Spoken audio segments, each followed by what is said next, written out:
AI impact summit న్యూఢిల్లీలో జరుగుతుంది. ఈ ఏఐ ఇంపాక్ట్ సమ్మిట్ లో ఆ వేదిక మీద నరేంద్ర మోడీ గారు ఒక గ్రూప్ ఫోటో దిగడం జరిగింది. ఇది ప్రపంచంలో ఒక సంచలనమైన ఫోటో.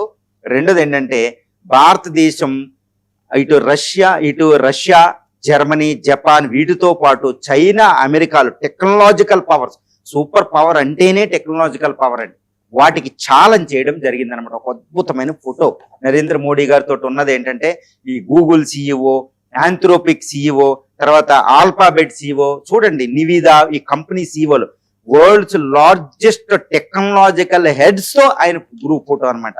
ఇలాంటి ఫోటో దిగే సత్తా కేవలం అమెరికాకి మాత్రమే ఉంది ఇప్పుడు. ఎందుకంటే అమెరికా అధ్యక్షుడు పిలిస్తే వాళ్ళు వెళ్ళి ఫోటో దిగవలసిందే. కానీ మళ్ళీ నరేంద్ర మోడీ గారికే ఆ ఛాన్స్ దొరికింది. ఇప్పుడు ఢిల్లీ ఏ ఇంపాక్ట్ సమ్మిట్ లో ఇండియా ప్రపంచానికి ఇచ్చిన మెసేజ్ ఏంటంటే, ప్రపంచానికి కాదండి, అటు అమెరికా, చైనాల్ని చాలా సైలెంట్ వార్నింగ్ ఇచ్చింది. దాన్ని నేను ఏమంటానంటే ఇండియా సైలెంట్ టెక్నాలజికల్ వార్ అంట. ఎందుకంటే ఈ యుద్ధాలతో గెలిచే వారు పెద్దది కాదు, ఆర్థికంగా గెలిచే వారు పెద్దది కాదు, టెక్నాలజీతో గెలిచే వారే ప్రపంచంలో ఒక రకంగా ప్రపంచ ఆధిపత్యం ఒక దేశానికి ఎప్పుడు వస్తుందంటే ఆ దేశంలో ఉన్న టెక్నాలజీయే.